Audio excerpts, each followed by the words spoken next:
You are now watching Face to Face, live from the CSL studio. Your host, Nesta Cann. Good afternoon and welcome to another episode of Face to Face. Yours truly, Nesta Cann. And today we have a special guest in the studio who goes by the name of Joseph Surico. Am I pronouncing that right? No, Surico. Surico. Sorry about that. That's okay, buddy. How are you doing, buddy? I'm doing well. What's new? What have you been up to? I've been up to a lot of things. I'm still a dad. Okay. I'm still married for the time being. No, I'm kidding. I'm still married. I've been working on a couple of things. I was doing stand-up comedy for a while. Right. I can tell. And I had stopped after my son was born. Okay. And now that he's older, I decided to get back into it. Yeah. And, that's what I'm pursuing now. I just did, believe it or not, I just did a commercial for Plexiderm. Oh, wow. You Okay. know, it's that wrinkle stuff? Yeah. Yes. I got thoroughly abused during that. Because you walk in, you sit down, it's, you get these 3D cameras like right on top of you. And the directors are looking at you and they're like, get those crow's feet on the side of his face. See the laugh lines on his forehead? You need to get those out too. Wow. I was like, it's very uplifting. It's a very uplifting experience. But once that was all said and done, it was actually pretty neat. It was a good day. Okay. But other than that, I have. I'm actually taking a class with the Comedy Cellar for writing and doing stand-up. So just to get back into the swing of things. Nice. And what else? I've got a couple other things going on. A couple I can't talk about yet. Yeah, right. But there is one thing I can talk about. It's going to be a TV series called Justice of God. And essentially it's a superhero thing. Yeah. And Justice is actually a hip-hop artist, but she's had a calling from God since she was born, but she was not really aware of it yet. And slowly but surely things start to happen, and it's going to be pretty interesting. You can look for it in 2019. Nice. It's going to be very cool. We're looking for. Looks like it's going to get distributed on Netflix, I think. Oh, that's what we're looking at. That's pretty cool. Yeah, I'm pretty excited. Yeah. So what age did you start acting? It actually started. I was in the music business for about 25, 30 years, and I lost my job. And I was really sitting around saying, what am I going to do? Yeah. And somebody said to me, why don't you go try acting? And I kind of did some extra work. I was on Law and Order about 1,000 years ago. Yeah. And I kind of stuck with it for a little bit. And then, like I said, I got into comedy then, and I was doing it for a while. I did stand-up New York and Don't Tell Mom. There was a bunch of places. And then when I met my third wife, she, I've been married 3 times. So I was just trying to find the right vehicle for my demon seed. Right. When I met my third wife and she got pregnant, I kind of put everything on hold, and I was going from job to job, and I just realized after a while, I was like, yeah, I got to go back to acting, and I'm doing stand-up. It's what I do. Right. All these other jobs are just, and like you're lucky you get to do what you love. Yeah. That's what it's all about. You have to do what you love. So that inspired you to be an actor? Losing my job in the record business, yes. I don't know if it's so much an aspiration more than a desperation, but yeah. But yeah, I kind of started to get into it, and I auditioned for this Justice of God thing, and I got the part. I was pretty amazed. I did it over Skype too, which was really weird. Oh wow! Yeah, the director had me Skype it, and I'm sitting there and I'm playing a robber. Actually, I go rob a cafe, and I'm telling everybody to get down. Also, I have to do it in my basement alone, and I'm like. She's like, I didn't think you could transfer so well since you're a comedian, because I went from being a nice guy to like this total lunatic, and I was like, well, it worked out okay. So yeah, and I got the part. So we actually start filming Labor Day weekend. That's next weekend. Yes, it is. Oh wow! Yeah, it's coming up quick. So so it should be pretty good. I'm looking forward to it. Nice. Are you represented by SAG? No, I will be after this. Okay. Yeah. How does that work? How do you? I don't know. You have to put in a certain amount of hours. No, I think it's once you get a speaking role. Because actually, with this part, they actually gave me the SAG contract too. Oh. So I guess once you do the speaking role, you get it. I'm not really familiar. If anyone is, you can always call me if you had my number. But yeah, so I guess I'm going to find out very quickly. Right. And then I just signed up with a casting company called New York Castings. So they're online, and they send you all the casting stuff, and you submit your pictures and all this stuff. So I used to do acting. I tried to do it. Yeah, years ago. I took some classes at HB Studios. I don't know if it's still available. Yeah, sure, downtown. And Actors Connections. Yeah, I don't know that one, but HB I know. HB Studios. That was 14th. Is that 14th? I think it might even be down a little further, right? Yeah, probably changed it. This was like 10 years ago or 12 years ago. There's a couple actually. Edward Norton came out of HB, if I'm not mistaken. Okay. I'm pretty sure. And the guys that do Brothers McMullen. Yeah. They came out of HB also. I'm pretty sure about that. And Actors Connection, I think that was on 42nd Street somewhere. Yeah, there's a lot of them. There's a lot of And them. the great thing about New York now is there's so much opportunity out there. Yeah. There really is. I mean, they're filming and building studios. And I'm from Long Island, and they're building. There's a studio right now out in Suffolk County, I think out in the Hamptons or something. They do the Hamptons Film Festival every year, which is run by that is his name. I can't remember. This getting old stuff is just too much for me. It really is. But at least I'm on the right side of the grass. That's all that matters, Every day above ground's a good day. Yeah. But so they still have this. This is the same process still, because when I was doing it, I had my headshots and I'll send it in. Yeah. And they'll give you like the little labels and stuff. Yeah, well now because You can do it on internet now. You can do it on a cell phone. Cell phone They now. come out all right, you know what I mean? But I guess at the end of the day, I would probably still go get a headshot. But I'm working with the one my son took of me in the meantime. Oh, okay. Yeah, he was nice enough to take a couple of pictures of me. And I didn't look too bad. So. Have you performed with any big time actors? No, I haven't. Not yet. No, when I did extra work on Sex, I did extra work on Sex and the City, and also Law and Order. And let me tell you, they were fantastic people. Wow. And both of them at Sex and the City, and this is a long, long time ago. What's his name? Ferris Bueller showed up. Matthew Broderick. Wow. Yeah. Yeah, he showed up, and he was very nice. The whole cast was very nice. Yeah. And I also did some work with Bill Curtis. He used to do that A&E investigative something. Yeah. Yeah, he was terrific. We sat in the trailer together, and the one good thing about the extra work is you really eat well. You're They right. had some spread. Law and Order had some spread, and so did Sex and the City. Sex They and the really did City. a nice thing. Yeah. Who's your favorite actor? Boy, that's a tough one. Oh, yeah. I'd have to go between, I would say De Niro, Mm-hmm. Pacino, without a doubt. And then, God, I don't know. It's tough.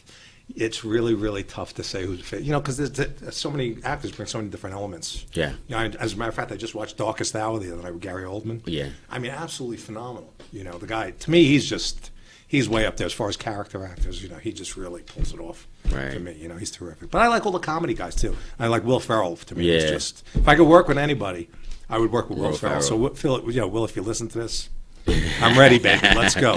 Let's go do something. So as far as the comedy, now you got into that after. How did you get to that? Yeah, I was at a party one time. It was after I was out of the music business, and the guy says to me, "Man, you should really go do stand-up comedy." And I'm like, "Yeah."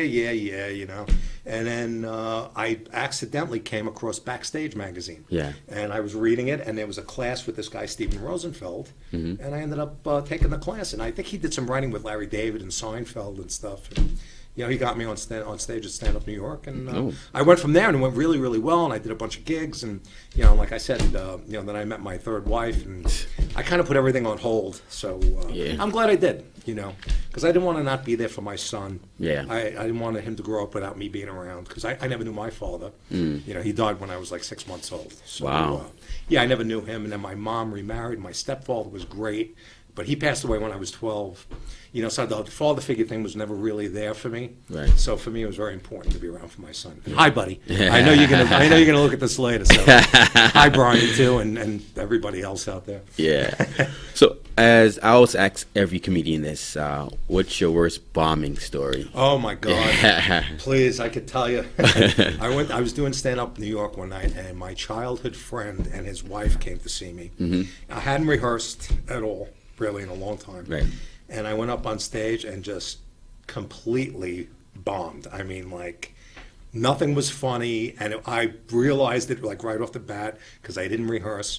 I walked off the stage and I was completely devastated. And I'm walking down the street with my wife, and we passed this open air cafe, and who's sitting there but Lisa Lampanelli? Apparently she was in the audience, and she saw me, and she stops me. She said, sitting at the table, and she stops me, and she's like, I can help you with this. And I was like, okay, but then we never really hooked up or anything like that. But Right. It kind of scared me. I was scared. That's what, every time you go on stage, you're scared. Yeah. I don't care who you are, you're going to be scared. It was funny, I had met George Carlin years ago. This Okay. is when I was in the music business. And he had said to me that, every time he goes on stage, he still ges nervous. Well, he doesn't anymore because he's dead. But, at the end of the day, and it made sense to me. You know what I mean? How could you not? Because there's a lot of adrenaline involved. Even like now sitting here, there's a lot of adrenaline involved. And Yeah. you have to kind of harness it. You know what I mean?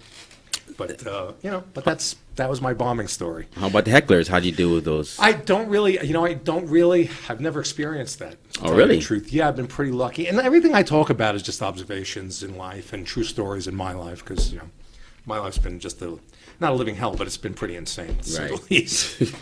And when I was in the music business, I got to meet all my musical heroes. I mean, Paul McCartney, Robert Plant, Cypress Hill, Public Enemy. Nice. You go down the list, Mariah Carey. Well, I call her Mariah Scary now. That's scary. But I was very lucky. I had a great time. Got to meet basketball players and baseball players and stuff like that. So it's been a pretty good life so far. Right. I can't complain, really. So, as a comedian, how do you get your material? How did you?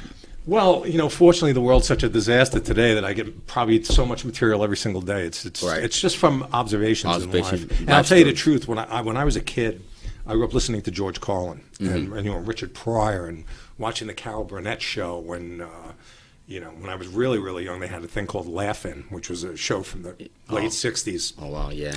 So that was really where I got it. But most of my comedy, most of my outlook on life really comes from all the death I've experienced in my family. Oh, wow. And George Carlin.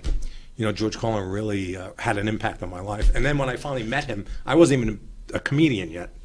I was still in the music business, and he was a big jazz collector. Yeah. So I met him backstage at it was Westbury Music Fair at the time, and I brought him a whole bunch of records. And so I hand him the records. I meet him backstage. I'm like, George, we take a picture together, and I'm like, listen, I said, give me your agent's number and address, and I'll send you some records. And he says, my agent, screw my agent. Here's my home address and my home number.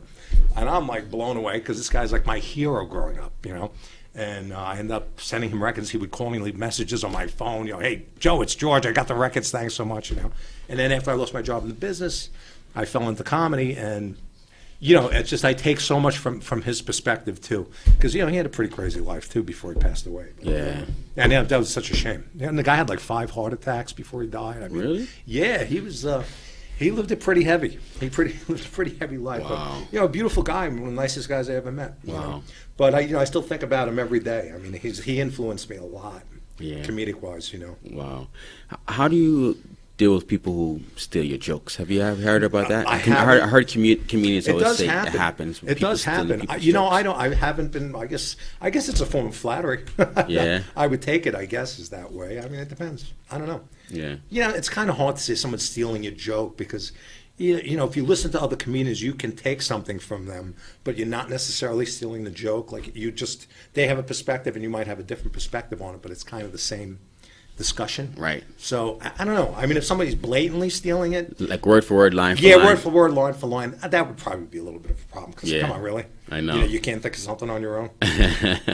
It's like plagiarism, except without handwriting. I guess some people probably figure, I can take the joke and they will never find out. Not knowing that you guys could, Yeah. you might meet up with that person again or might be in the same show. It's a pretty small world. Yeah. It really is. And at the end of the day, with social media now, Yeah. Oh, yeah. it's a whole different ballgame. Oh, different ballgame. And I'm still kind of, new to the Instagram thing and Yeah. Twitter and all of that nonsense. I had my son the other night setting it up for me. Really? And I was like, listen, when I become famous, you could just work for me. You could handle all my social media. Yeah. Yeah. Not that I really want to be famous. I take that back. If I just want to be able to work consistently. Yeah, okay. That's all. I don't want to deal with the paparazzi and the jumping out of the cars.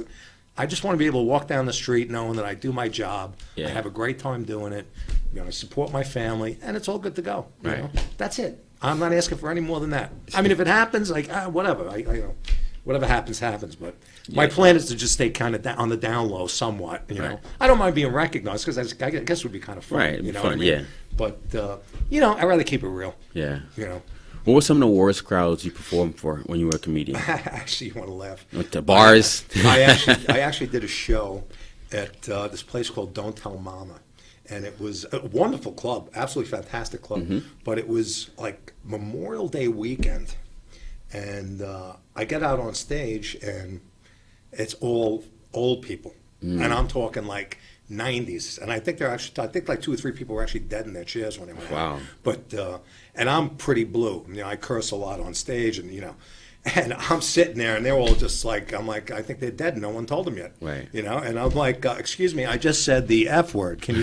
Are you alive? Hello? It was terrible. You know, Wow. it was a really disappointing performance because you feed off the audience. I was gonna ask you that. As a comedian, how do you, if you see that the crowd is not really responding to your jokes, how do you do it? Do you find out one person in the audience that's laughing and focus on them? Yeah, I would keep say, you motivated. I would say more or less. But Yeah. at the same time, I'll tell you honestly, the first time I went on stage and I got my first laugh, Yeah. there's been no other feeling like that ever. Yeah. It's just incredible to make a whole bunch of people laugh Yeah, at the can same imagine. time. Yeah. And it's amazing, and you kind of really want it. Yeah. You really do after a while. And then as you start to do it a little bit more, then you start to realize. But it's about controlling. Yeah, not controlling, but like you have to control yourself. And like I said, the adrenaline is very difficult because sometimes you could fly right through things and people will miss it.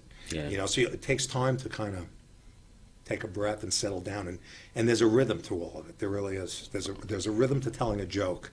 And if you really look at comedians, you'll see that there's a rhythm. And that's even television, when you watch sitcoms, there's a rhythm to everything they do when they speak. And it's pretty interesting to learn. Right. Because that's the whole thing with the punchline. The punchline's supposed to knock you out. Yeah. And that's the whole point of it. But it's fun. And honestly, I'm really excited to get back into it and jump on stage again and really go crazy. Because I have so much material, it's ridiculous. Yes. My wife's funny because I have all these little pieces of paper all over the house. And she was like, "What's this?" I was like, "Divorce papers." But I do. I have like little sheets of this, like this little tampon paper. I'm writing something on a marker, I'm just, because things always cross my mind. I'll see something on TV, and I'm like, "Oh my God, I got to write this down," because it's unbelievable. It's a hell of a world. How did you deal with club owners? Because comedians said sometimes club owners, do they like stiff you a little bit? I haven't had to deal with any of that nonsense yet. Hopefully, I never will have to. They said drinks are in the house, and then then they give you a tablet. Honestly, I think drinking, I'd rather keep that at home. Okay. Honestly. How do you prepare for going on stage? You want to laugh? I actually I did a showcase a few years ago with this school, this acting school, and we used to do a shot of Jack, everybody, and all the comedians before we went on stage, and it was cool, you know what I mean. But honestly, I'd rather do a show and go home. I don't need to hang out at the bar and all. I spent 30 years in the music industry before that. I've been to more bars than anybody can imagine. So me, I'd rather get on the train and go home, or jump in an Uber and go home, and that's the end of it. You know what I mean? So. If you can't pay your own bill, what's the point? Yeah.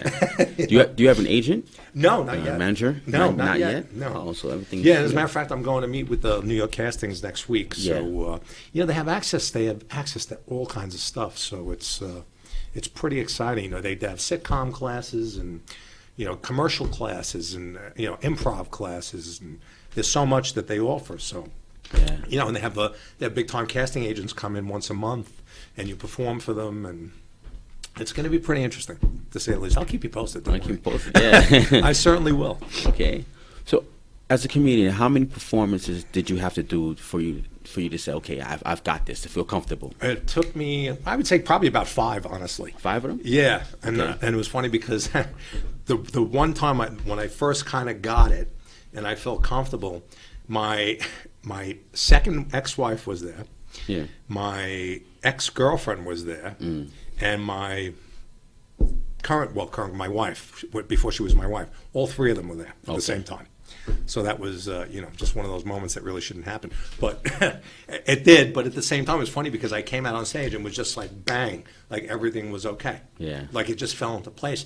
And it's kind of weird because when you feel that, it's like, okay, it's like, I got it. Yeah. I got this. It's all right, And it's really about being natural. A lot of people are like, oh, you're much better when you just improv and just talk to people. And I'm like, I know, but what am I going to do? Walk around with a phone and walk up to people, hi, how you doing? People think I'm nuts. But yeah, it's a cool feeling. Yeah. But it still comes in. You have to rehearse. But for longer sets, how do you remember your material?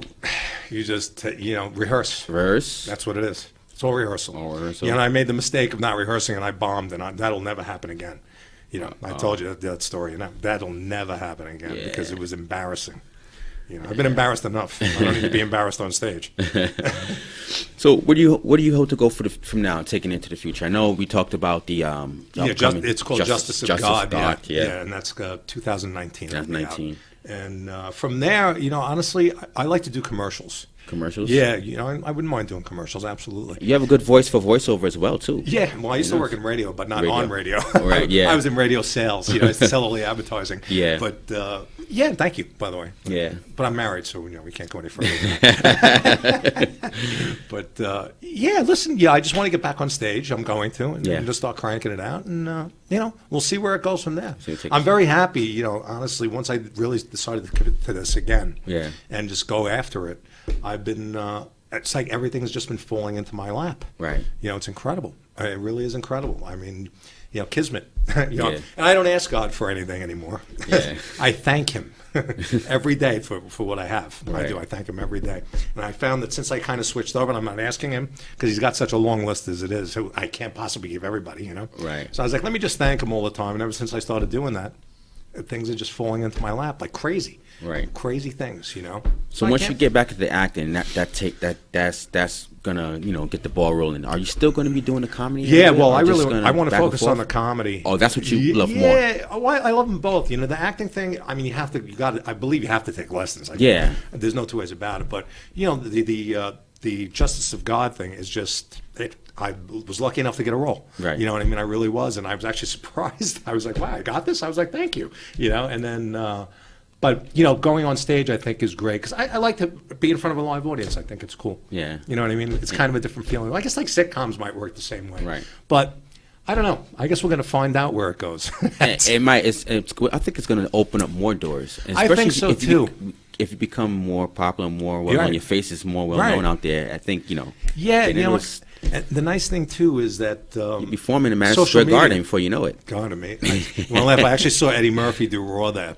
And that was just one of the most incredible shows I ever saw in my life. Yeah. He was well, he's still fantastic, but he was he was really peaking right then when I saw Raw. Yeah. But I was thought to myself, shit, man, pardon my French, to play at the Garden, and you're just one guy on stage and making all these people laugh. It's pretty insane. Right. If I get to that point, that'd be pretty interesting. I'll have you over. Don't worry. Yeah. Don't forget about me. I'll come do an interview beforehand because this is the first one I'm doing. Yeah. Thanks, man. I don't forget that. I will never forget that. Yeah. But, so it's all good. I'm excited for the future. I really am. I'm excited for you too. Thank you. So before we leave, is there a message that you would like to give to some upcoming comedians or actors? And to everyone in general. That too. Yeah. Just do what you love. Because if you don't, you're not going to be successful, and you're not going to be happy. Right. You know what I mean? And it's funny because being an artist. People always tell you you're nuts. It's an impossible job. You're not going to make it. They tell musicians all the time. Well, you know what? Look at the Beatles. Look at the Stones. Look at Cypress Hill. Look at this one, that one. They've all been told the same thing. No way. Yeah. You can't do it. And you know what I say? Screw you. Go do it. Yeah. Because I'd rather take the shot and fall on my face. Right. Than not take the shot. Not take the shot. That's it. You know what I mean? And so I try to teach my son. I tell him just you got to be happy in what you do. Is he into acting too? Well, it's funny. He's 17. He just turned 17, and he actually did a play last year. And he went and auditioned. I was busting his chops. I'm like, just go audition. See what happens. And it was for Peter Pan. So he ends up coming back with the role of Captain Hook. Wow. So I'm like, okay, great. We go to see him in the show, and there's a scene where he has to put all this poison together, because he's going to get Tinkerbell and Peter Pan. And so he's on the stage, and he knocks everything off the stage by accident, and the whole place goes silent, right? And then he looks up at the audience, and I'm like, oh my God, and he goes, whoops, and the whole place busts out laughing. I mean, they just went nuts, you know what I mean? And I was like, wow, see, that's calm, cool, and collected right there. I don't know if I would have done that at that age, you know what I mean? I really don't. Yeah. And actually, I'm going to tell you one very funny story with him. When he was maybe about 9 years old, I'm sitting on the couch with a good friend of mine, and we're talking, right? And where my living room was, where you sit up, you can walk behind the couch, there was plenty of room. So he comes up to me, and he'd always rub my back or my head, always messing around me. So he comes up to me, he starts rubbing my head, and he goes, let me look into the crystal ball. I'm like, yeah, I know I'm losing my hair. Thank you so much. You don't have to point it out. I know. And then the next thing he says is, I see no hair in your future. Oh, wow. I was like, thanks, buddy. He's natural. Yeah, he's naturally a pain in my, No, he's a good kid. Yeah. But that's pretty much the story. So you say he's helping you on social media. So how can people get in contact if they want to? Well, I have an Instagram account. I'm on Facebook under Right. Joe Surico. Okay. Surico. Website? I don't have a website. Not yet. Not yet. Right. But, Instagram, I'm there. It's Joey Tix 9. Okay. All right, and then and that's it. You know what I mean? Like I said, once I start doing shows and stuff, I'll be posting like crazy. You know, and I told everybody about this show. So Yeah. I'm sure they'll be getting a lot of tweets and stuff. It should be interesting to say the least. All right. And I do appreciate it. I really do. It means a lot to me. No problem. To be able to come out and do this. It does. All right, Joe. It was a pleasure having you on the show. It was a pleasure to be on. And Thank you. I would love to have you on again. I will. And- I'll be back. Yeah, of course, I'll definitely be back. I'll keep you posted on the progress. All right, no problem. All right, buddy. All right, guys. That wraps up another episode of Face to Face. Yours truly, Nesta Cann. Take care and God bless. Thank you.